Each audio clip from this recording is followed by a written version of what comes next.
afternoon, everyone. I wanted to follow up last night's quarterly business meeting with just a rehashing of what I shared with everyone that joined us for that meeting.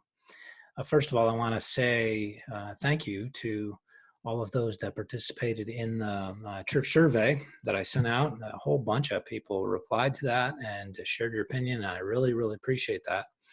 It did help us understand some of the steps that we're taking better as being good things. And so thank you for that. I really appreciate your participation in that.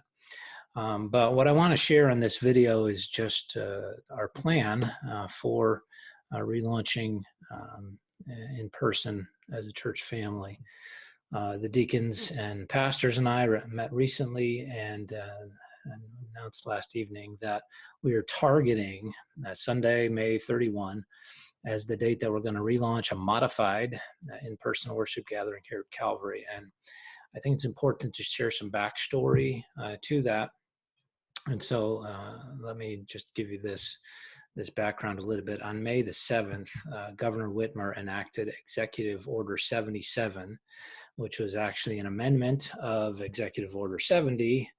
But Executive Order 77 in part states this, that no individual is subject to penalty for engaging in or traveling to engage in religious worship at a place of worship. Now, before May 7th, that was not part of the mandates, executive orders. And so that being clarified that way and stated that way exempts us as allows us as a church to begin to meet in person in a legal fashion.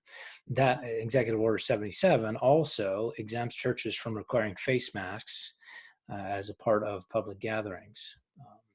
Now that whole amendment, that executive order was in response to a lawsuit that was filed against the governor by several churches across Michigan and led by, I believe, the Great Lakes Justice Center. But it restored the right of churches to hold in-person services. So that legal backstory, I think, is important, because when we first started our pause, suspending our services, I shared at that time how important it is for us as believers in the authority of the Bible to hold all the Bible together with equal understanding. And sometimes that means holding verses in tension. For instance, it's important to hold in tension verses like Romans 13:1 that tell us that we need to be subject to the governing authorities because there's no authority except authorities that God has put in place. And hold that along with verses like Hebrews 10, verse 25, that remind believers not to forsake assembling together. Both of those are in the Bible, and both of those need to be brought together. Over these past weeks, we have attempted to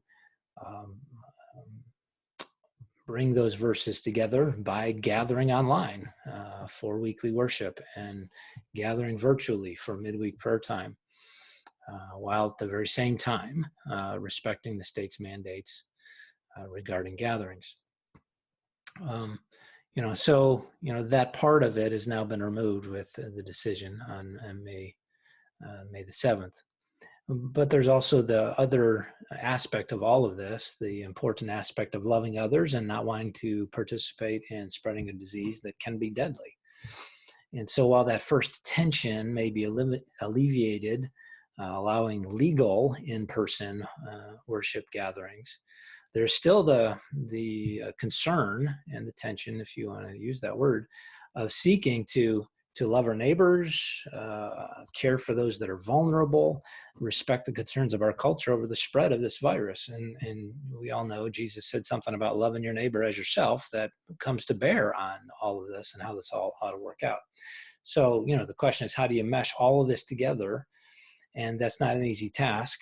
And so we have determined to take some calculated and cautious steps towards in-person meeting, and doing that in a very modified way.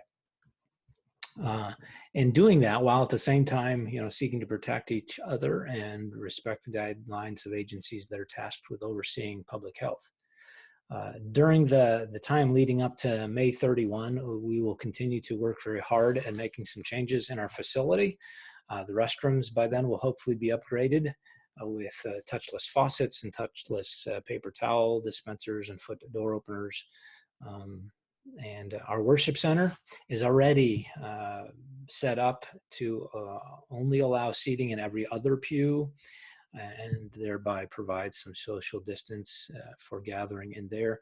The family room is being reconfigured to provide a much better worship experience, both with audio but also video, because honestly, there will need to be many more people that gather in there to have an in-person experience of the service, just for the need to be separated. So there are rows of chairs in there, and those are at appropriate distances.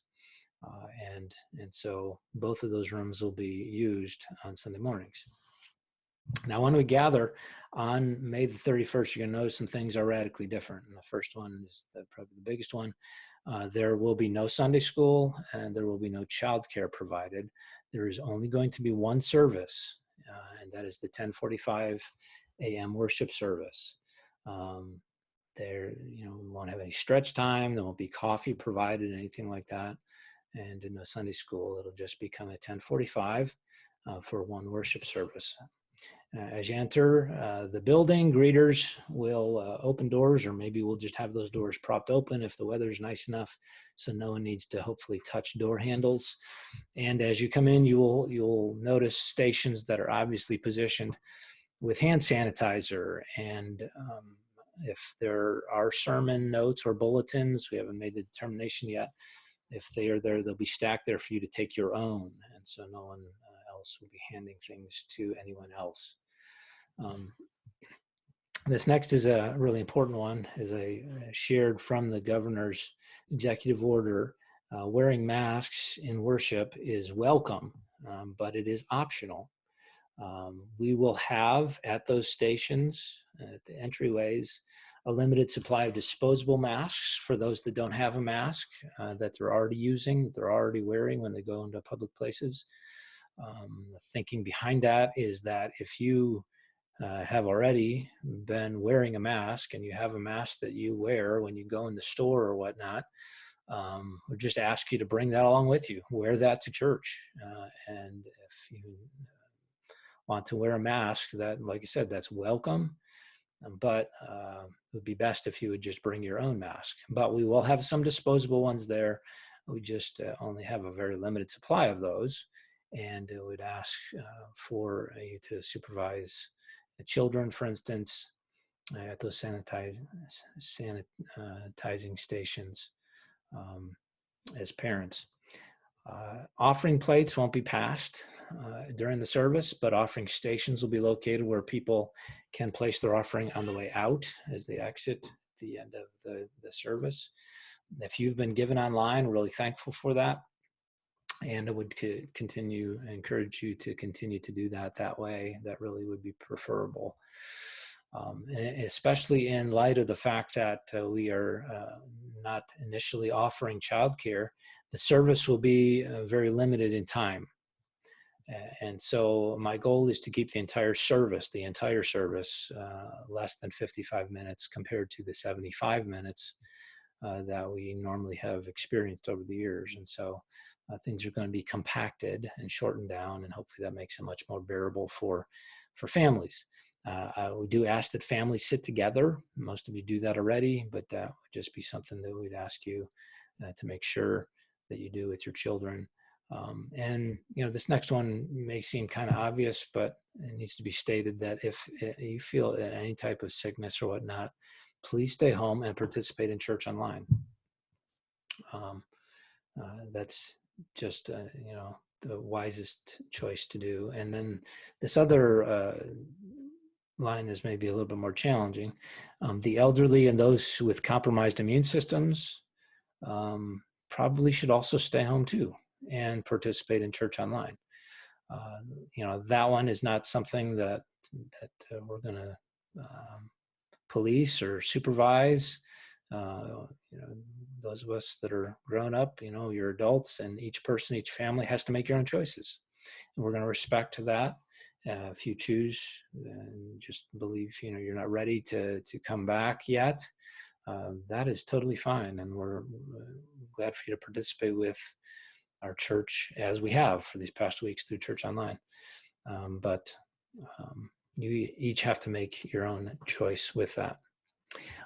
You've heard me mention this a couple of times, and I'll just emphasize it here. For those that are not ready to return, we will continue to have a Church Online as a venue for the foreseeable future.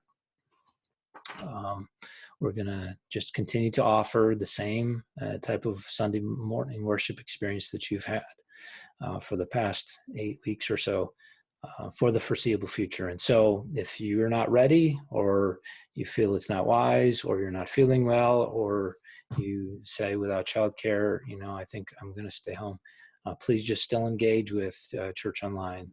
We'll have the same sermon, and that'll be presented at 11 o'clock every Sunday morning. The one change that we will be making in that is that beginning May 31st, Sarah's children's Bible lesson is going to be moved to 5 o'clock in the evening, so that those that choose to come in the morning and bring their children with them won't miss that. They can still engage in that lesson later in the day when it is broadcast.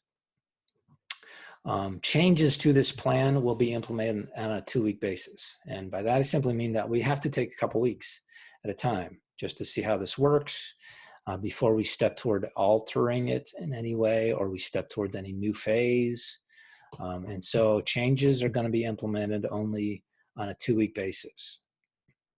And obviously our goal will be to provide childcare as soon as we possibly can, as soon as that's logistically possible and reasonable to do. Obviously, we want to provide children's church as soon as we logistically can, and that's reasonably possible to do. And we want to start back into Sunday school as soon as we can. But we're going to take our time, and we're going to be careful and evaluate that, and only implement changes 2 weeks at a time. Caution and care are critical components in this. And we've all learned how to socially distance ourselves from others during these past couple months. And I would ask you to continue to do that as we regather. It just really is important. We do the best job that we can to keep distance that's appropriate and avoid passing germs. And I know this is especially challenging, but just ask the parents, keep your children with you during the indoor time. The lower level will be closed. Closed completely for access. That means no teen room, no even going downstairs. And so with the lower level closed, with a short time frame for the modified service, hopefully it is not too difficult for our younger churchgoers. And let me just say this and wrapping it all up. I didn't plan it this way, but it does seem significant to me that we are talking a lot about grace as we work our way through the book of Galatians, because grace is something that we're going to need if we're going to navigate this relaunch in a healthy way. Everybody has an opinion about the virus, about government decisions, about responding to it. And I just would highlight and underline that again. Everyone has an opinion, and that is where grace has to come in. This might surprise you, but somebody who comes here on a Sunday might have a slightly different opinion than you do. And so that brings in the question, will you show grace? When someone wears a mask and others choose not to, will you show grace, no matter which side of that thing you're on? When a child is squirming during a long-winded sermon, are you going to show grace? When your favorite pew is one of the pews that got roped off, so you can't sit there, will you show grace? One of my favorite, but also one of the most challenging verses in the book of Philippians is found in some of the opening lines of chapter 2. In Philippians chapter 2, verses 3 down through 5, you find these words. Paul wrote this. He said, "Do nothing out of selfish ambition or vain conceit." Do nothing, absolutely nothing, out of selfish ambition or vain conceit. Rather, in humility, value others above yourselves, not looking to your own interests, but each of you to the interests of the others. In your relationships with one another, have the same mindset as Christ Jesus. We all have, rightly so, been concerned about the spread of this virus, but there is more than one virus spreading. The virus of selfish ambition and looking out for my own interests seems to be kind of running rampant in our culture right now. And I want to challenge us as a church to check that against Philippians chapter 2 here at Calvary. We need the same mind, the same way of thinking as Jesus Christ. Humble, others motivated, and colored clearly by grace. I hope that you'll choose that. I hope that you'll choose grace. And now this Sunday, May the 24th, we will be meeting through Church Online, as we have for the last bunch of weeks. But as of May 31st, unless something changes in the next week or so, you can join us here at Church Online, or you can join us in person. Whatever you choose, I hope that you will show grace. I hope this answers some of your questions. If you have questions about any of it, please feel free to reach out to me. I'd love to get back to you with an answer to that. But looking forward to seeing us move towards that target of relaunching our modified service on May 31. Thanks for watching all this.